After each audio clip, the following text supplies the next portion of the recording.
Check it out, guys. Got me an RV. Yeah, baby. It's got 2 slide outs,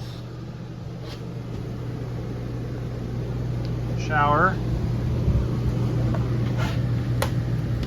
with simulated tile.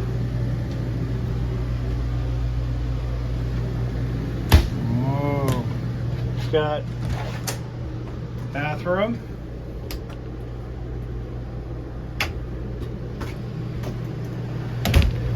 It's got TV, bed over there above the cab. It's on a Dodge. It's on a Ford V10 cutaway van chassis. Leather interior, leather benches, air conditioning. I didn't buy this. I'm renting it. I'm renting it for a couple days for a family event. And it's got a microwave, stove. I don't imagine this has electronic ignition. Pilot on, yeah, so I'd have to light the pilot, which I won't do. Oh, it actually does have the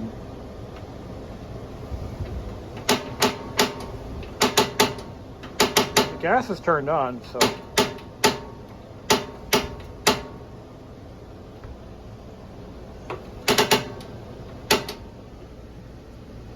oh, that's for the oven. I smell gas. But the igniter's not working. Good thing I don't own it. It's a nice little RV, actually. Fridge, freezer doesn't. Freezer works, but the fridge doesn't appear to, which is all kinds of annoying. The refrigerator's not getting cold at all. I am a little worried about that. Even though it's on. It's on automatic, so gas or electric. I'm plugged into house power right now, as I'm plugged into or shore power, as they call it in the RV world. It also has solar. I'm trying to get this Nintendo to work on the TV. Just thought I would, son of a bitch. It won't let me use the TV unless I find channels that don't exist. Yeah, let's not do that. I miss old TVs. They just worked. No bullshit. You know, no bullshit. No, well, you gotta do this first. Anyway, this is a 2017 Forest River Forester. And I rented it for 3 days. And we've got 6 people total. My cousin, her family, her father. That's her. She has 1 kid. He's actually an adult now. And that's kind of weird. My cousin is the same age as me, and she has a 20-year-old son. I don't have kids. Don't want them. Never did. Anyway, so my cousin, she's coming in from California, and her flight got delayed, canceled, and delayed, and canceled. They're flying to Newark, New Jersey, and then they're going to drive up here. 5-hour drive. They rented a car. It's like come hell or high water, they're coming. So look forward to that. Anyway, so yeah, this RV was, we decided to go half on it. And it's quite nice. I don't know if I could ever own one of these. The cost of ownership would be astronomical. The list price on this thing is $115,000. You can only imagine what the registration would cost. It has a built-in own-in generator that we are not really going to be using, hopefully, at all. And at least that's my plan. I don't want to use their... I rented this through RV Share. And, each renter or each each owner chooses how they want to charge for certain things in the RV, and we get charged $3 an hour to use their generator. So I'm going to use my own generator, which it's a 2200 watt generator. I think it's enough to run this. But so I'll talk a little bit about how what we're setting up in. So we're going to be setting up in the middle of a cornfield, or maybe they plant soybeans. I'm not really sure, but we're going to be setting up in the middle of a field. We won't have water or power, so that's where the RV's built-in water tank kind of comes in handy. And I just tested that out. It works pretty well. And I don't know why these vents are closed. There's like styrofoam in the vents. One of the reasons I'm glad I don't own this, it's full of ants, is owning an RV is literally a fool's errand. You pay $120,000 for the vehicle, and then after that, you get to pay for repairs and maintenance. And it's an ongoing battle. If maintaining a house is a stressful experience, maintaining an RV is 3 times more stressful, if not more, because there's a lot more to go wrong. Let me show you what I mean. So in this RV, all the lights are controlled not by a light switch like they used to be in the 80s. No, it's through an Android tablet. And this is all Android based. It's an Android tablet that connects to a central computer somewhere in the RV. We all know how those embedded systems hold up over time. It's usually not for long. You go to the control panel here. It doesn't work. The software, it tells you to swipe up, you have to swipe down. It's really wonky, but you go to lighting over here, and this is how you turn your lights on and off. Kind of stupid. I mean, I'm sorry, but if I'm fumbling around in the dark, I don't know what a scare light is, but I figured out where it is. The scare light is on that side, exterior. Porch light. But I mean, what's wrong with old-fashioned light switches? Why does it have to be through a freaking tablet? I can start the generator from this too, but shutting it down can be a challenge because it doesn't always like to shut down. So watch this. I press that. Nothing happens. Is it running? No.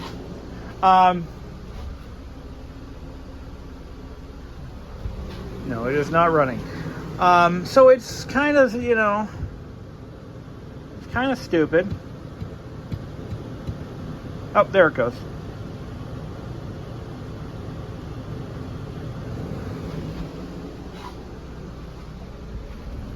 Oh, I just heard it start up.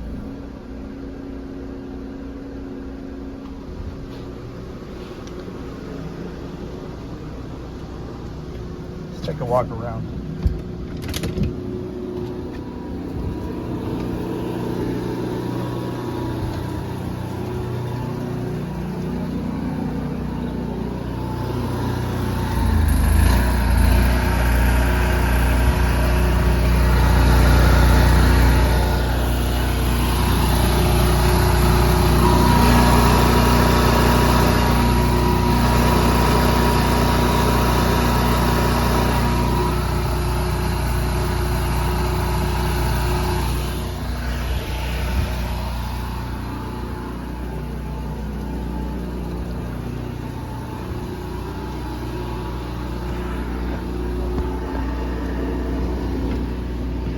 That's kind of cool, but shutting it down doesn't always, oh, it worked that time.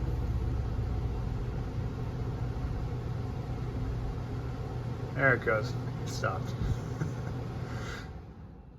And now we just lost house power. I think I blew the breaker in my house again, maybe? Probably. So now it's supposed to switch back to shore power. And we popped a breaker. There's not really anything on that circuit. I don't know why it keeps popping. But, yeah. I mean, the wires aren't like cooking or anything like that.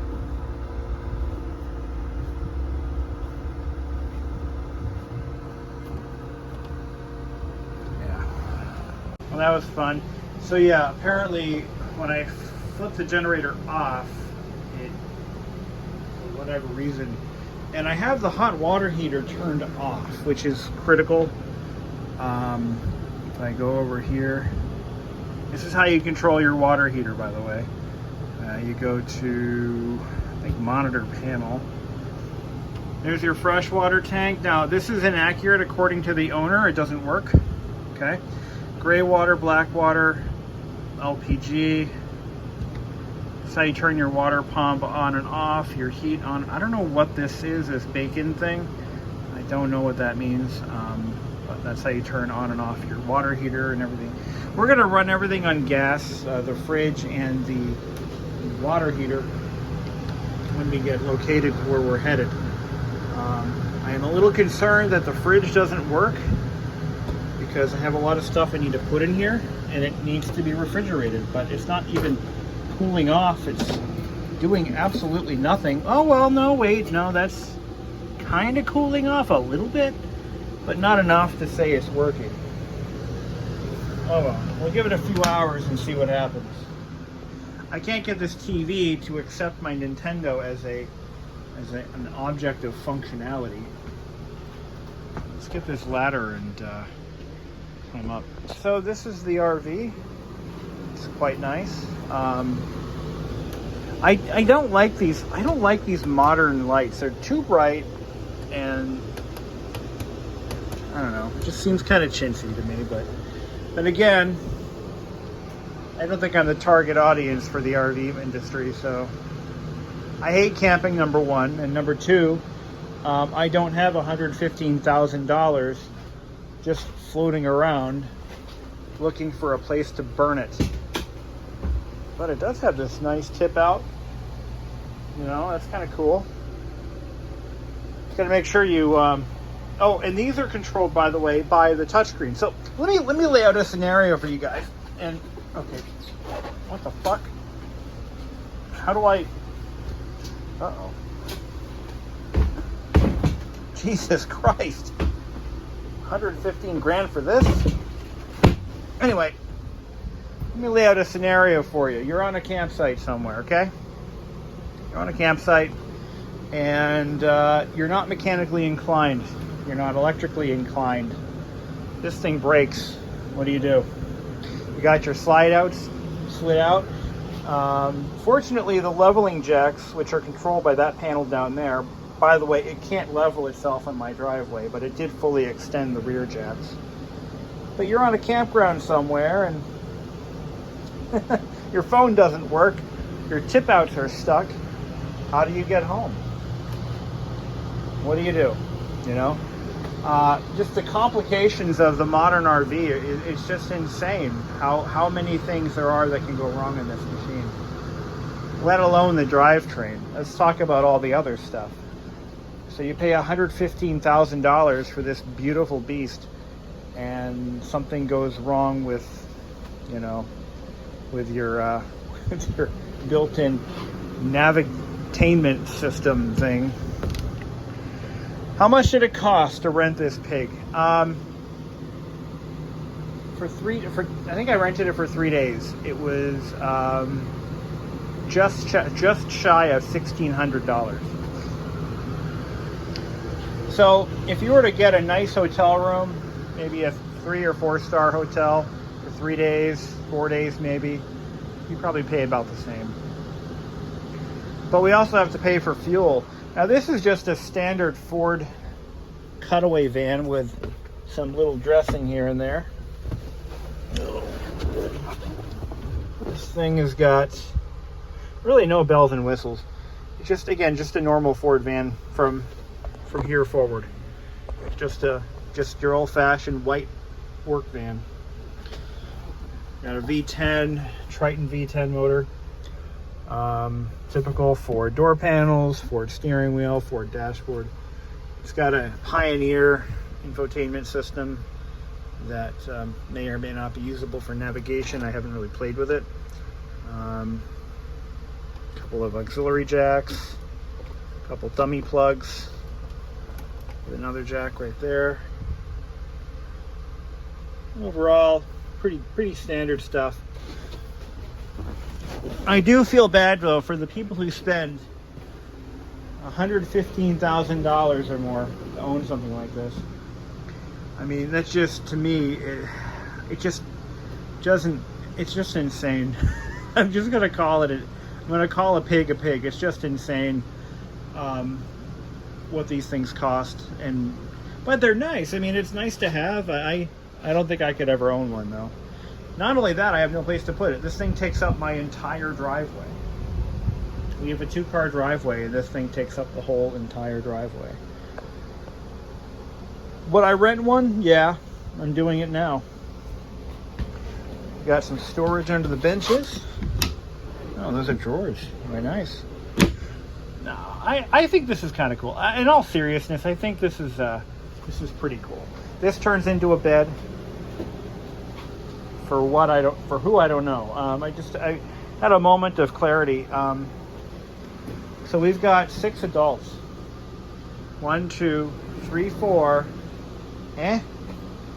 Now, I remember when I was a kid, my grandparents camped all the time, and maybe one person could sleep on this couch here. But yeah, when I was a kid, my grandparents used to camp a lot, and you know, we had the RV that my grandparents had was a 1989 29-foot.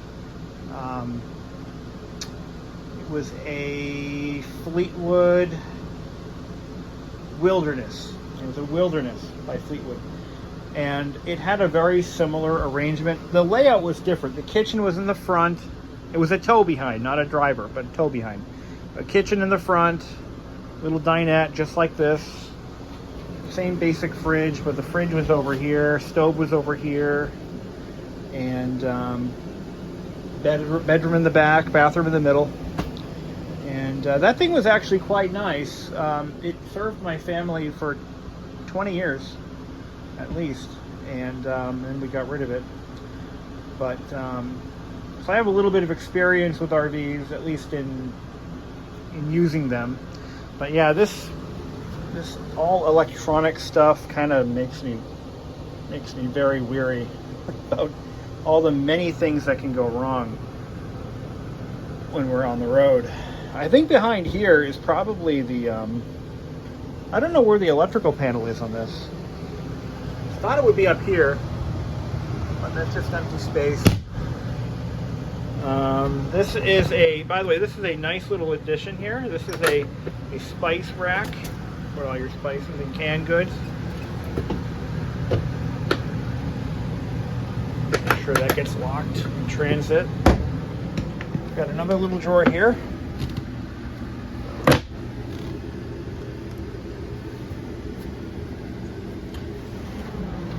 Yeah, I kind of wonder where the electrical panel is on this guy. There's another cabinet there. A lot of storage.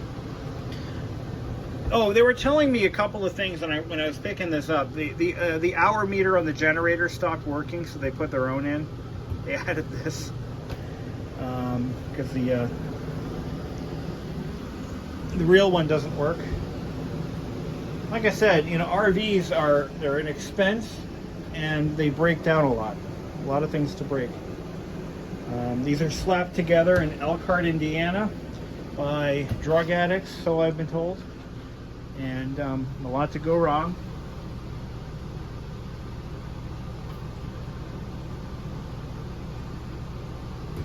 You know, we're taking those with us. Are you filming? Yes. How did I know that you were filming? I don't know. I'm 90% sure I knew you were filming. I knew you knew I was filming. There's something wrong with the washing machine. Yeah, you overloaded it. No, it still had the UR number. That means you overloaded it. No, I took everything out and redid it. Well, I finally got it working. So I figure whoever's sitting here while we're driving will be able to play the games. See, my cousin is obsessed with Nintendo. And her son and her father and her husband are all into Nintendo games. So I figured, why not set this old beast up? And by the way, the trick to getting the cartridges working in the slots isn't to blow in them, it's to use deoxits.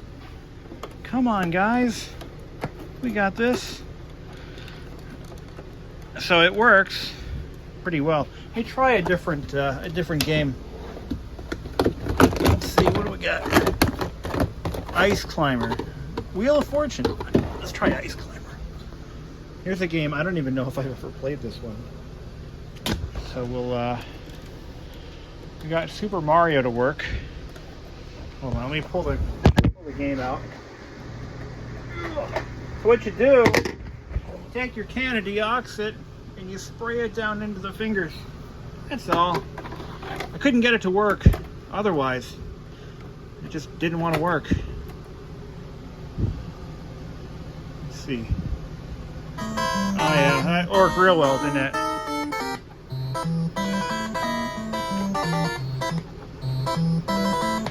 All right. Gotta love these old 8-bit slots. Gotta love it. How about now? Hey, there we go.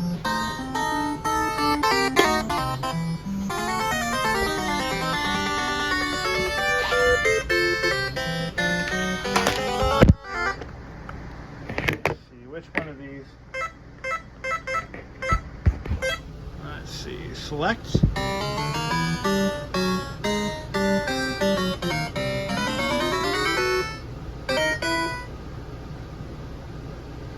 I'm not even sure what the object is. I'm supposed to collect.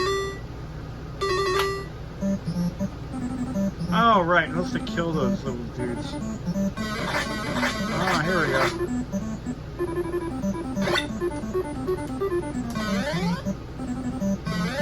I can do this one-handed. You can tell they totally reuse some of the sound effects from other games. Oops. Pretty cool. Anyway. So we got the old Nintendo working, and I think we're in good shape. I just realized that this is also a DVD player, so cool. And it's 2017, and we still have crank-up antennas on the RVs. Gotta love it. I think this one you have to crank with your hand like this. You squeeze that in, and you turn it like that. But make sure it's down for transport. Yeah, this is a DVD player and a stereo. Yep. Any hoozles. That's all the fun for today. And I think tomorrow, when my cousin shows up, in the early hours of the morning, we'll have a better handle on things. Let's see if that fridge is doing anything at all, because, again, I'm a little concerned that it doesn't work. And those concerns are without... yeah, that's not good. Yeah, this fridge doesn't work. The freezer does, but we got no fridge. So that sucks. What would that be for? Help me out. Is that for soda? Anyway. Yeah, freezer is nice and chill, which the fridge worked. What the hell do you put in there? Who puts frozen concentrated orange juice in their RV fridge? Is that a thing, guys? Do you know? Because I don't. Turn it off. Turn it on. I think that means it's lit. So when that light comes on, it means the pilot did not light. This means it's on. It's on gas. I guess. I don't know. We'll find the owner's manual. But that fridge is not working. I don't care what you say. That fridge is not functioning. But where is the electrical panel? That's what I'd like to know. Where is the breaker box? Usually they're in a pull down panel somewhere. No, not there. Where would that be? Where's my electrical panel? It must be in here. It's got to be it right there. It's screwed shut, which makes no sense. You know, RV ownership is not for the weak of heart. Yeah. I got to turn the light on. So what do? Oh shit! I want to walk into a room and turn the fucking light on. So, hold on. Let me do that. Let me boot up my space computer and turn the lights on. So by the time I'm done getting what I need done, it's ridiculous. That turns them all on, I think. Like, come on, guys. Just adjust, at least you have another panel. I think I can even start the generator from here. Let's see.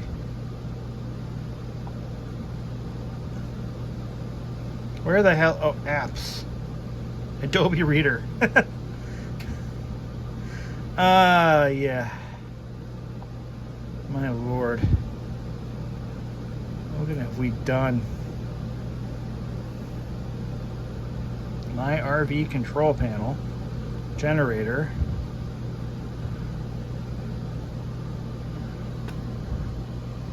I can turn it on and off from here. Okay. But yeah, but really, dude, like lighting, come on. Why is lighting through an Android tablet? What's the point of that? Come on. That's so stupid. I'm not trying to be like super what's the word, negative, but it's kind of hard not to be when this is where the RV industry has gone in 2017. By 2017. Never did find that electrical panel. Oh, and I can't open the exterior kitchen because the whole RV is racked. Is that what I think it is? Tell me that's not what I think it is. Is that really simulated cedar? No, that's real cedar. That's actually cedar. That is a cedar lined closet. That is clever. That is a cedar lined closet. It's cedar veneer, but it's still cedar. Well, now I'm sold. Now I want to buy me one of these. Yeah, this is what you get for your $115,000. Oh, that did not sound delicious. Here's your other TV. Okay, you can put maybe a VCR or something back here. Maybe a DVD player, maybe. Furrion. Is it for furries? Must be. Got another cedar lined closet. We've got a door. Nice. It just locks into this little peg. What do we have here?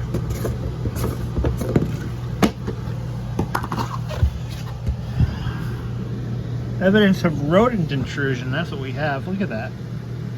Huh, somebody's living in there. Somebody's living in there. Little squirrel.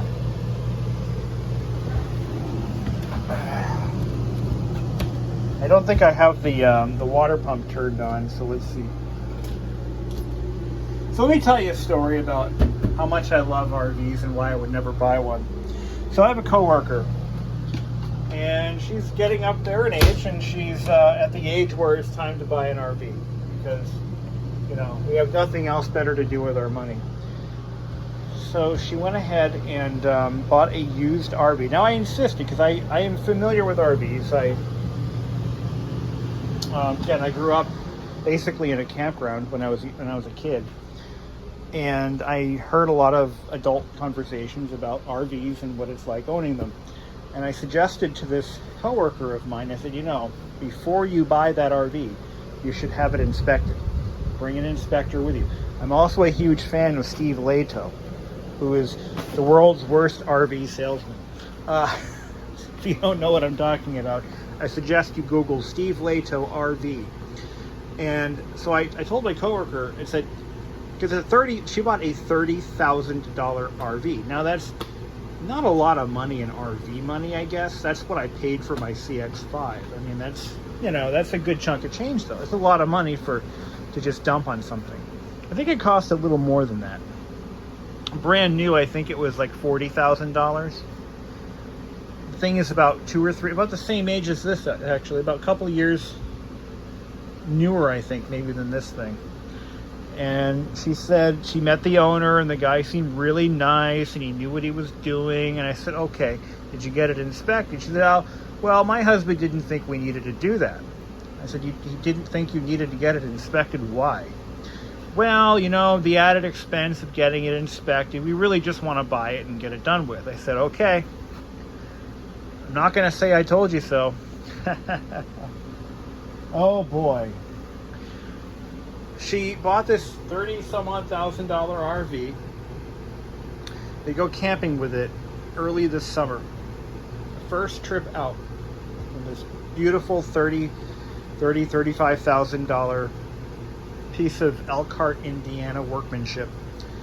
And what's the first thing that happened? Want to take a guess? Want to pause the video, think about it, take a guess as to what happened the first time they went camping in their brand new used $35,000 piece of Elkhart, Indiana craftsmanship? Take a guess. Well, they hooked up the water. And they turned the water on. Well, the rear end of the RV flooded. No, it flooded like Niagara Falls. You see, like this RV here. Now, theirs is a tow behind. Okay, I'm using the words interchangeably. They have a tow behind. It's just a big trailer. Tie it behind a truck. Well, wouldn't you know it, but the previous owner didn't winterize the RV at all. Well, he drained the water out, but he didn't flush it out with antifreeze. Because his wife is one of those chemophobes. She thinks the RV antifreeze is going to give her cancer or some shit. Well, while that may or may not be true, I don't know. But not using RV antifreeze is also pretty bad. It's there for a reason. That's why you use antifreeze in your RV when you pack it up for the winter. Well, the back kitchen, that exterior kitchen that all RVs have, because it's like keeping up with the fucking Joneses these days. Everybody needs to have two kitchens in their RV because this is the world we live in. Well, that piece of unnecessary equipment froze up solid and cracked all the fittings. And they had to pay a guy a bunch of money, more than the cost of the inspection, mind you, to repair not only the water damage, but the fittings that were broken. So, caveat emptor, buyer beware. When you're buying an RV, new or used, get it inspected. For God's sake, get it inspected. That having been said, I kind of like this thing. I'm starting to take a liking to it. It's like I can shoot video in my own little world. Talk about shit. It's on my mind. But I do like the tip out idea. Now these tip outs they're notorious for leaking. We just had a freak storm roll in and nothing happened, so I think we're okay. I don't like the fact that the whole tip out looks like it's racked. We're sitting on the driveway is level this way, but for some reason this RV isn't liking it. It's kind of acting like I couldn't get that kitchen thing open. I tried and I tried. I can't get the stove lit either. I'm not sure why that is. I'm not sure why that is. Is there a reason why that doesn't work? Gotta figure this stuff out before we go. So turn that light high. I do smell fuel. All right, let me go. Wait, was it lit?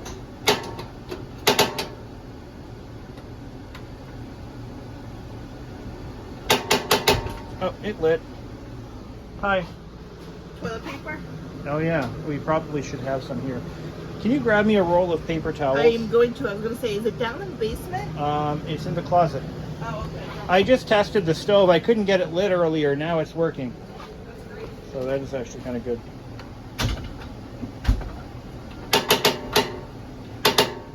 Well, that burner works. There it goes. Okay, we're good. Stove works. Don't know about the oven though. I think this one you have to manually light the pilot, which is probably under here. Pilot on.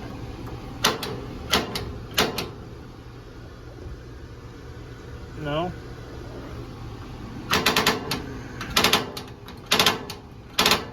No, I think that just, yeah, you have to light the stove. For 115 grand, you have to light the stove like it's 1955. Well, all right then. That's not too bad. At least we know the stove works.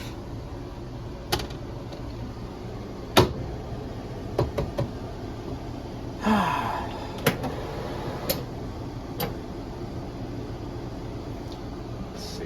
What else can we look at while we're here, while we're parked in the old driveway? I take this thing for a drive, but at 5 miles per gallon, I'd rather not. I think that goes without saying. We're not driving this thing anywhere we don't have to. There's just no reason to do that. Literally 5 miles per gallon is all you're going to get out of this thing. Now, what's under the bed? Oh, I think I found it. I found it. What's in here? There's the electrical box. Okay. The AC is on a 20 amp breaker. Hi. Did you see what I put in here? No. Here we are, the day of departure. The fridge is working. But here's my problem with this fridge. It doesn't tell me whether it's on gas or electric. Huh? Or whether it's on 120 or 12 volts. I think this actually can run on 12 volts. I'm not positive on that, but I would like to know whether it's on gas or electric, but it doesn't tell me. And it did take a few hours for it to get down to temperature, but the freezer is good. The fridge is getting down there. I just fired up the AC, so at least the thing will be a little bit cool when we take off. My cousins still aren't here. They got delayed indefinitely. They'll be here literally a day late. So, actually, they're coming. They should be here, I believe, by 11 or 12. So, right around lunchtime. Anyways, generator fits nicely in the shower. Kind of smells like gas, but there's no gas in it. It's just the residue. I put a welcome mat down to protect the shower floor because I'm a nice guy. I gotta grab the extension cord when we take off. Got the Nintendo working. I think I mentioned that. The only way I can do it is to hook it up to composite. It turns out it does have composite in, so I'll be able to do that. And that should run on, what I don't know is if there's an inverter that runs off the alternator. I should figure that out. So, because this thing requires 120 volts. I don't have a 12 volt converter for it. Because it will run off 12 volt DC if you have the right converter. But anyway, yeah, so that's all well and good. I got the shades drawn to keep it cool in here, but I'll probably open them up when we take off. We got some of our bedding, some of our food is in here. Various items of destruction. Oh, I gotta grab it's a costume wedding. We have to wear costumes. So naturally I'm going as Alf. I bought an Alf costume. Yeah, I did that. Anyway, so let me get the rest of the shit in here and we'll get a move on. So this tilt out has to come in. That one's got to come in. But I left it all set up so that when they come over, you get to see it all set up. So yeah, we got some stuff in there now. So this RV I found out cost about $135,000 new. At least that's what this model sells for today. Now, it's a lot of money. Considering my house cost me $185,000. Yeah, that's a lot of money for a vehicle that has again, the light switch. I can't get my mind around the light switch thing. Like, you can't just click, put the lights on. No. You got to come in. You got to go into the control panel, the master screen, and you got to select lighting, and you've got to figure out which one you want on or off. Like, come on, man. Come on. Whose idea was that? And there's not even like one you can press the button in, you know, unless it's like the under counter light, you know. You can turn that on for sure, but like none of the other ones. I just think it's dumb. You know, I guess I don't get it. I don't get it at all. It makes very little sense to me. But anyway. So one of the pre-trip things I had to do is I have to dump out the fresh water tank. And it turns out the float level actually works because it's gone down to 33%. The RV dealer, well, it's not a dealer, it's actually a used car lot. Anyway, they told me that isn't working, but it is working. Okay, what I'm doing is I'm flushing it out using the outdoor shower. There's not really a dump valve anywhere. If there is, I don't know where it is. What's in here? What is this? Awning must be in travel position. Oh, this is an exterior propane for the grill that we don't have. Okay, that's cool. In theory, we could hook up our little mini grill to that. We don't have a hose. So we've got an exterior shower, and I'm just kind of using that to dump the tank. Because you don't want to be traveling down the highway, you know, 200 or so miles with a full water tank, unless you have to. I mean, we don't have to. There's water up there. So what we're going to be doing is we're going to fill it up with their water.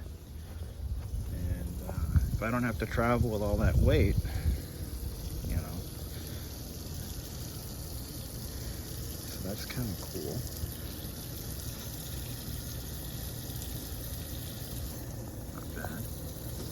I know that there are some dumbasses traveling down the road with the tip outs out. We will not be those assholes.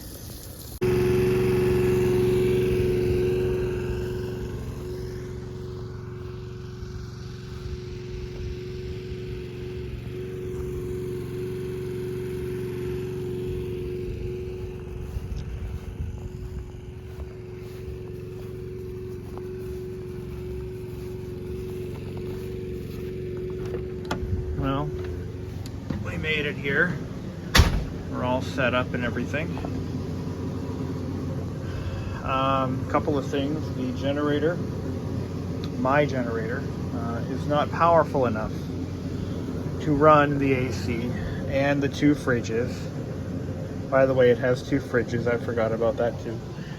The generator does not have that kind of power. I believe it's only rated for 15 amps at 2200 watts. So we've got the electric, the gas water heater turned on. This is on fan only. All of a sudden the temperature just dropped. So we can run the house on that old generator. The onboard generator we've run for 3 hours. The onboard generator is powerful enough to do the whole thing, but we get charged to use that. And it's a little bit more than what it costs to run the little guy over there. So that generator, the onboard generator, runs on LP gas. We just figured that out. It's not running off of gasoline, so the exhaust is a little bit cleaner. But if I can just save that thing a little bit of hassle, we'll be able to be okay. A couple of problems that we ran into on this trip are the self-levelers. They don't retract properly and the switches don't work correctly. So there's supposed to be a stop switch when they were fully retract. Unfortunately for us, some of those switches don't work. So we were driving down the road and the alarm's going off. We jury-rigged it, we got it working, we're fine, but it was a little bit of a pain in the ass to deal with all that. So I think, yeah, if we just run the bare necessities, we'll be able to use that generator. Anyway, so yeah, the trip was uneventful. This thing really does handle like it looks.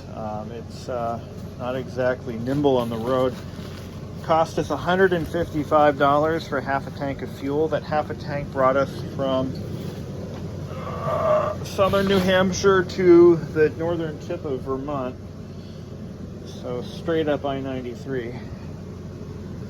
Yowza. Oh, and a little added bonus, I left the fuel cap at the gas station. And when I realized, and the gas station is just around the corner from where we are, so I ran back and it was gone. Great. Thanks, guys. I think I'll take one of those. All right, I gotta head back. It even has speakers in the awning. We're on the Canadian border, so pardon the French. Get about 4 or 5 hours of runtime on that thing. It's not too bad on a full tank. Speaking of gas, we lost our gas cap. Whoopsie doodles. Gotta go buy one. I don't know if I can find one. Hopefully I can. I hope this fits. Sweet. We have a gas cap. We have a gas cap. We have a gas cap. I want that key to fit. How do you lock this thing?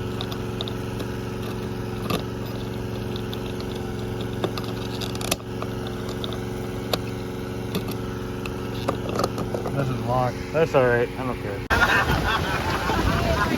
at that hail! God dang it. Bouncing off the table. Look at it. Look at how high it bounces.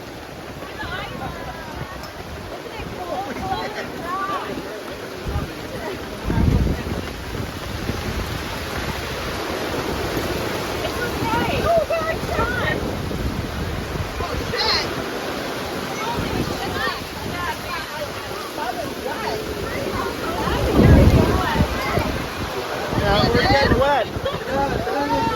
Put the trash in the trash bin. We should probably. You don't want to run in this. It's hail. It's gonna hurt.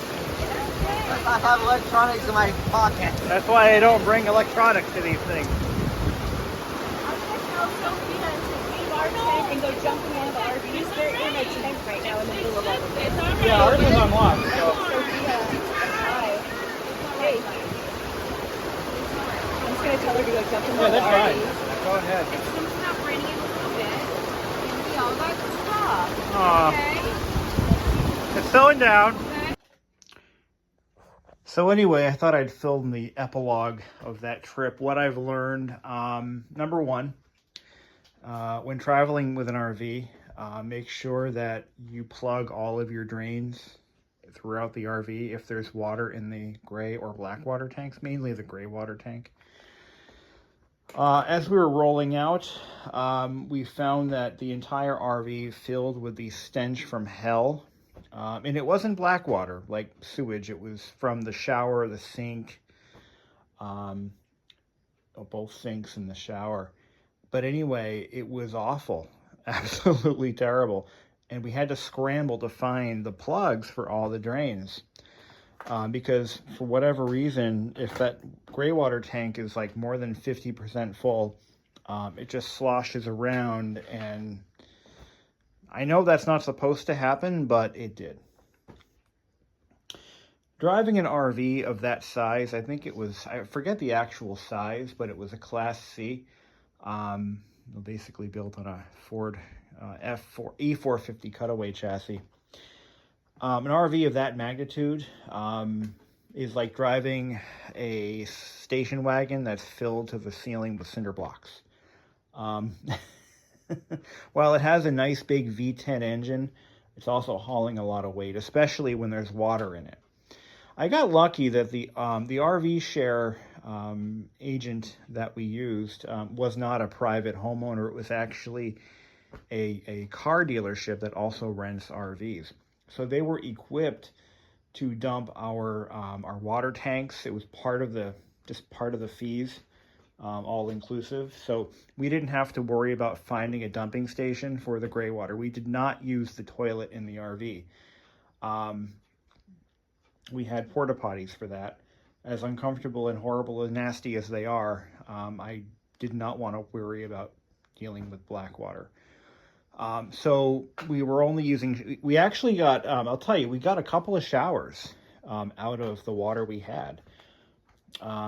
We got maybe, I took 2 showers. I know my girlfriend took at least 2.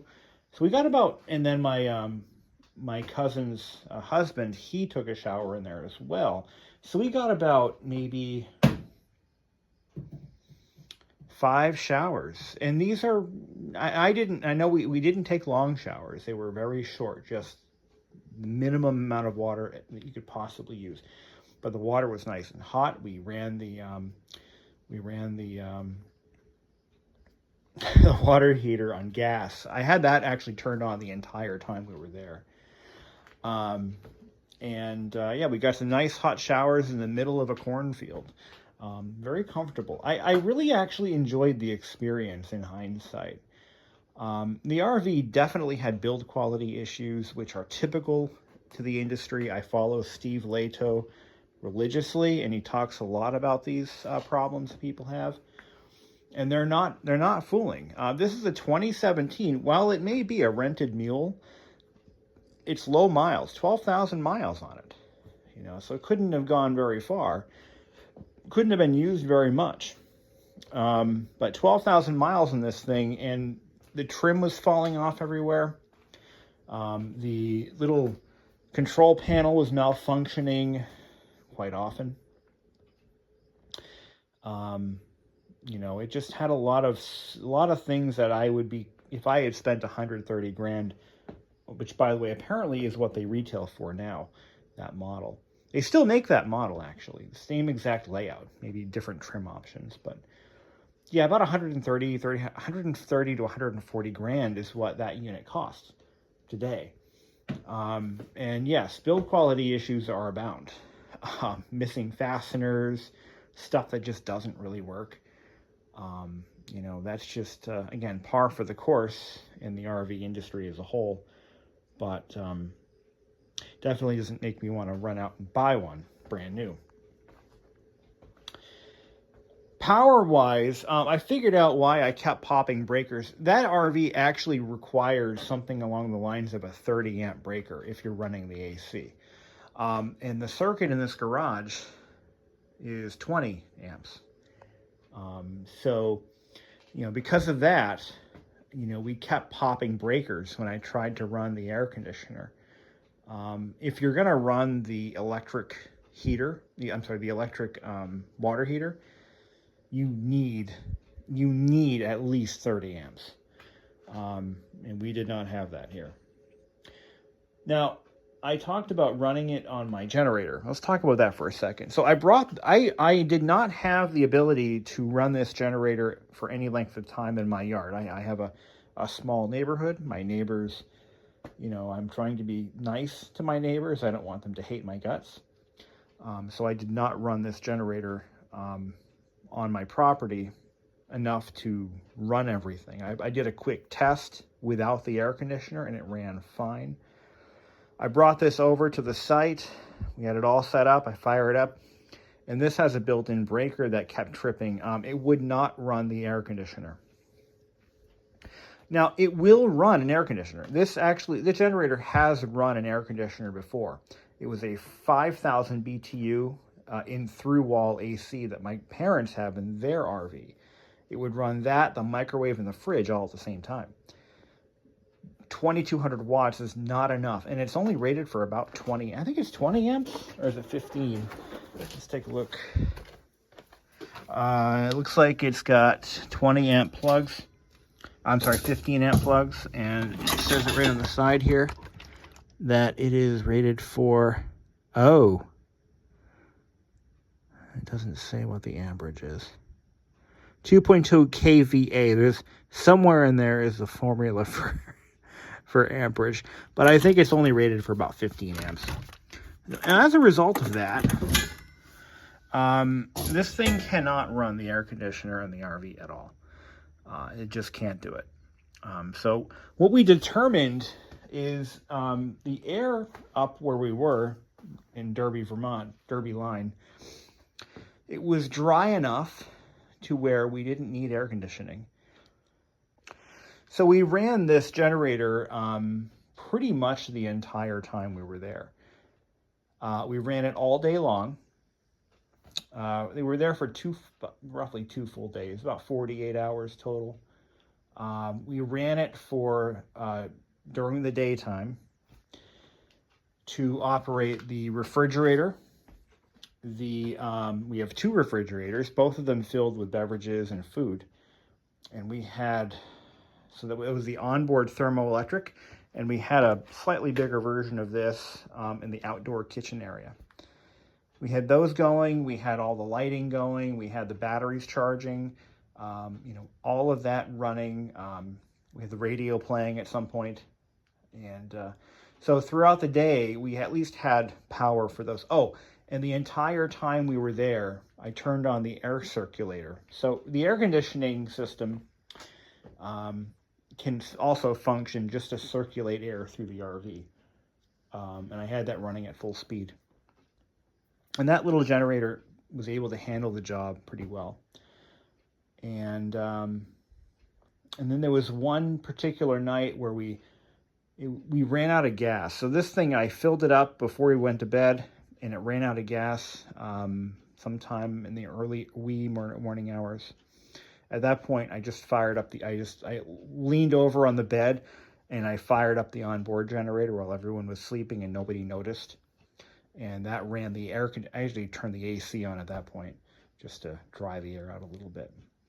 From that point on, that generator ran, and I averaged about 6 hours per tank. So about 6 hours, and I believe that is a gallon tank. I think it's supposed to be a gallon somehow. It doesn't look like a gallon, but allegedly it is a full gallon. I don't know how that works out, but it doesn't have any pockets or anything in it, but we were able to run this thing, about 6 hours on a full tank of fuel. So we learned from our mistakes, and then like for example, if I got up to go to the bathroom in the middle of the night, what I would do is, 1 or 2 in the morning, I would just walk outside, I'd shut it off, refill it, fire it back up again. And then it would run, well into the morning. And periodically, whenever we went back to the RV to just grab another water or whatever, I'd fill the tank up again, just keep it going. And we ended up not really using the onboard generator much. We put 11 hours on the onboard, which we were not charged for because that was part of the agreement. We got 16 hours of onboard generator usage based on the 3-day reservation. But yeah, the 2,200 watt generator was definitely pushing. But as long as we ran the heater, the water heater on gas, and as long as we did that, that would push this to the edge and shut it off. And we didn't run the AC, we were good to go. If we needed the AC, the built-in was the way to go. And again, my reason for doing that was to save cost, because we do have to pay for the propane we use. You do get charged for that, at least with our agreement. And you still end up having to pay for generator hours. I think I ran this thing for a good, maybe a solid 24 to 40 hours or so, give or take. We ran it a lot, and it did not miss a beat. This generator is from 1996, and I've only rebuilt the carburetor and changed the fluids, did a full tune-up, air filter and such. And when we got home, I checked the oil. After about, I'm going to estimate, I should put an hour meter on it just to keep track of these things. But I believe we probably put at least maybe 36 hours on it, if I'm honest, about 36 hours or so, give or take. I mean, we had power the entire time, so we ran something, either this one or the onboard. Whatever the case may be, we only burned up about, the dipstick was showing half full. Not half full, half up the dipstick. So that's, maybe a few ounces of oil. So we did actually burn a little bit of oil in this thing, which is to be expected given its age, and it's a gas engine, and all gas engines burn oil. Everybody knows that. But yeah, it did burn a very small amount of oil. And obviously the generator is built to accommodate that because it has an automatic shutdown system. So if it were to have run below threshold, it would have shut itself down automatically. Luckily, we didn't have to worry about that. It only burned a minuscule amount. The oil was pretty dirty when I brought it home.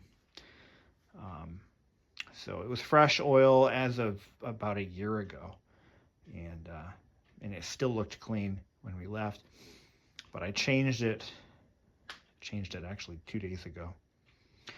But anyway, I don't want to focus on that one thing. So yeah, we had a good time. We did lose the gas cap. I had to buy a gas cap. It was $26. Now, that we were lucky. We were very, very, very lucky to be able to find one in the middle of nowhere. Luckily, there's an O'Reilly's in Derby Line, I think, or it's the next town over. I forget the name of the town. Is it Newark, I think? Anyway, we went to that O'Reilly's, and they had one in stock, and it was covered in dust. So it's been on the shelf for quite some time. We got lucky. But what really surprised me is that, so as soon as we got off the exit, it's the last exit before the border. If you've been to Derby Line, you know exactly what I'm talking about. We got off the exit. We pulled into a gas station. There's an Irving station. We pulled into the Irving station right off the highway, or right off the main road, or Main Street. We filled the RV. It cost, let's talk about that for a second. The fuel cost for that RV, for that trip, was around $300 US. And that's a lot of money. That's a lot of money for gas. And yeah, the economic situation we're in right now does not help. But we burned a lot of gas. So anyway, I filled the RV. I filled that 5-gallon can right there. And I must have been sidetracked because I set the gas cap. I had to, because there's no tether on the cap, It's like this thing right here, You take the gas cap off. And there's no place to put it, really. What do you do with it? Well, you can put it right here, right? Well, in the RV, there's no place to put it. And there's no tether. So what happens? You put it on the ground. You fill the tank. You fill that tank. You put everything away. And before you know it, you're off and running and you don't think about these things. Now, what if we had filled up, halfway there? How much gas would have spilled out of that thing? That thing holds a lot of gas. Forget the actual size. I think it's like a 50-gallon tank. You take a corner and you got gas pouring out the side of this thing. Jesus. And to make matters worse, the water heater is on that side, and it's driven by a pilot, a standing pilot, I think. So we could have caused a fire. I don't, whatever. So luckily, the site we went to is just a hop, skip, and a jump from the gas station. So we drove over to the gas station from the highway, then we went to the site, the field. And as I'm pulling in, I go to fill up the water tanks, which are on the side of, everything's on all the utility stuff is on the same side. I fill the water tanks and I look over, my gas cap's gone. So luckily my cousin was in her car. She drove up and she tented with her husband, my other cousin. And she offered to go back to the gas station to try to find the cap. Now, the span of time here from the fill up to the, hey, can you go to the gas station? We're talking like 15 minutes or less. Not a long time. Maybe 10 minutes. So she goes to the gas station. The cap is missing. The attendant doesn't know. So somebody pulled in and took our cap, knowing full well that we might be coming back for it. It really pissed me off. Anyway, it's all set. Bought a cap. Other than that, we had one near miss, or one near hit. I was pulling onto a highway. Well, this is dangerous. If you ever rent an RV, especially a larger one, understand that you cannot accelerate like you can in something like this. You can't accelerate. You've got all 10 cylinders putting as much effort into getting you moving as possible. You're not going anywhere, and you're not going anywhere fast.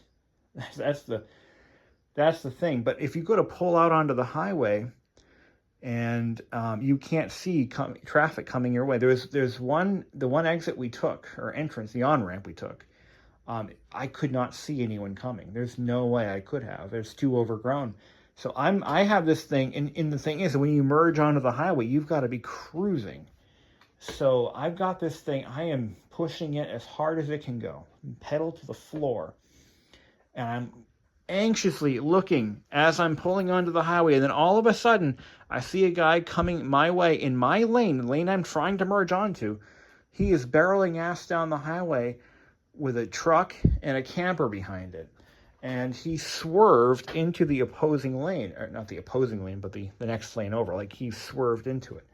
I kind of had a moment there where I'm like, oh my God, we're going to die. But luckily, he saw me trying to pull onto the highway. But some of these on-ramps are not safe for RVs. It's just, they're not. I mean, you have to be moving at 70 miles an hour to merge, and there was not enough track, not enough runway to get this thing moving at that speed to safely merge. So if you're considering a larger RV, also you've got to really think about where you're going before you go there. When you're driving a car, just a regular car, you don't have to think about these things. Like, that the roads are built for this vehicle, and you can quickly merge, you can quickly turn around. You want to turn around an RV, anything bigger than, what we had, or anything, that size or larger, you've got to plan everything out. You've got to know where you're going. You've got to know what's ahead, because it's not like you can just turn on a dime, spin around the other direction. So if you get lost, it can be a process to find a suitable place to turn that thing around. Also knowing full well that you can't just, pop into traffic, So when you're merging into traffic, you've got to also consider, okay, I can accelerate at a 0 to 60 in a weekend, and everybody else is zooming by. It's kind of what truckers deal with on a regular basis. I know this because my cousin who got married is a truck driver. He's an over-the-road. They live in their truck. The young married couple lives in their truck. So they're all over the world, all over the country, and in Canada too. So it's these are things you got to consider if you're looking at buying an RV, or if you have one. You know what I'm talking about. You know, when you pull into a gas station in a regular car, you just pick a pump, pick any pump.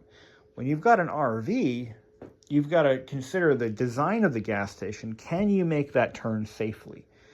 You know, and then you have to pull, because the thing is you can't park it in a single car. That's another thing.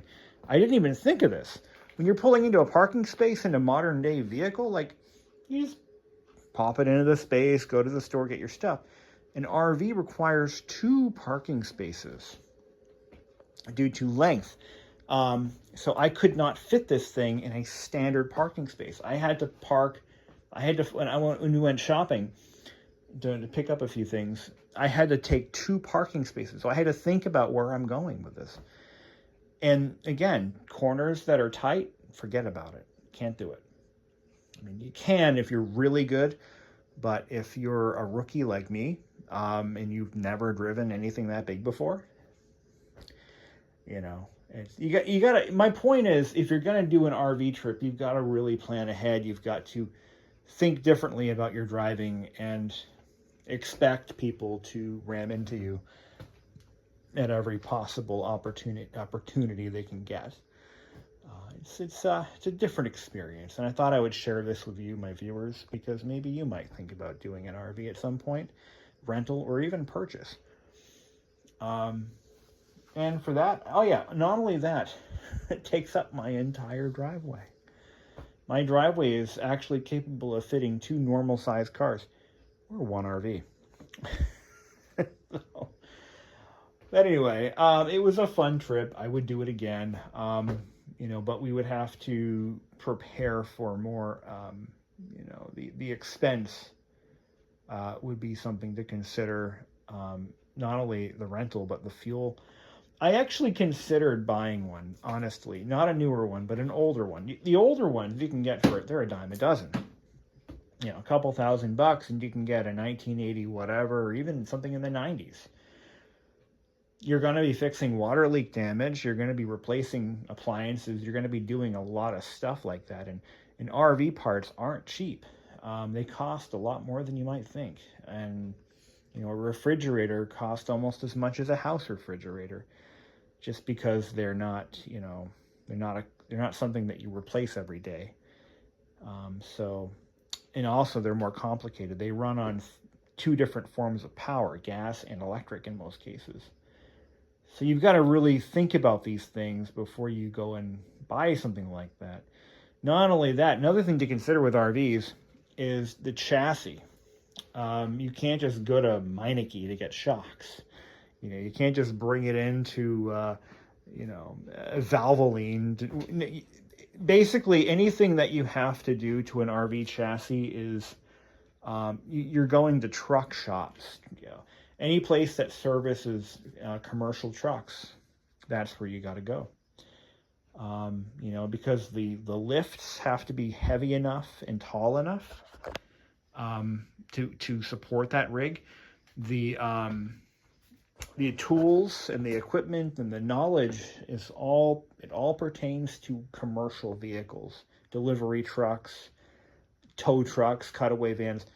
And some of them are built on bus chassis. If you get a Class A, you're talking about a full-size bus chassis with a bus engine and a transmission that you would find in a bus.